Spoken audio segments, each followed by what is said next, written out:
déjà un peu de temps, parce que le temps passe, hein, c'était en 2013, prendre la mesure aussi à la fois des problèmes qui existent, de l'héritage, mais aussi de la vitalité, de la force, de la créativité des habitants de ce beau pays, si attachant, et qui apporte tant à notre République.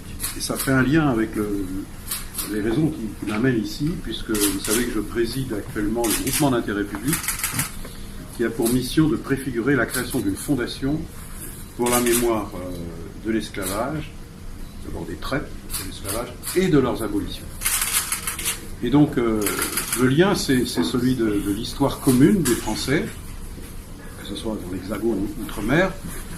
Et ce projet de fondation, je vais y revenir, ne peut pas se construire sans le lien le plus étroit possible avec les acteurs de la société. Et c'est d'abord les collectivités territoriales, les élus, que je rencontrerai ici en Guadeloupe, et puis aussi les associations, qui sont très nombreuses, les associations de mémoire, les associations culturelles, et puis il y a les chercheurs, il y a les artistes, il y a les enseignants, il y a les citoyens, tout simplement.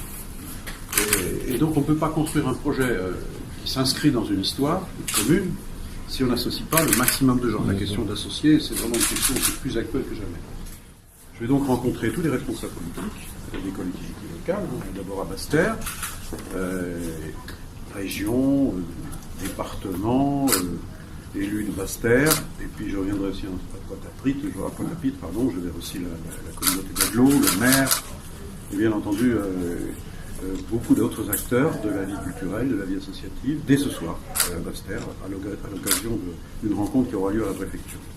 Donc le projet de fondation. Il y a longtemps qu'il est attendu, ce projet. Ça fait des années et des années.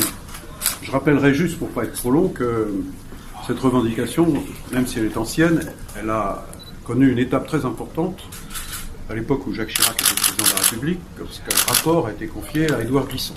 D'ailleurs, je me rendrai me recueillir sur sa tombe en Martinique dans quelques jours. Édouard Glissant était chargé d'un rapport et il avait préconisé la création d'une fondation avec tous les objectifs qui vont avec. Ensuite, il y a eu la présidence de Nicolas Sarkozy et aucune suite concrète n'a été donnée à ce projet. Et il a fallu attendre la présidence Hollande pour qu'un nouveau rapport, confié à Lionel Zinsou, reprenne ce chantier.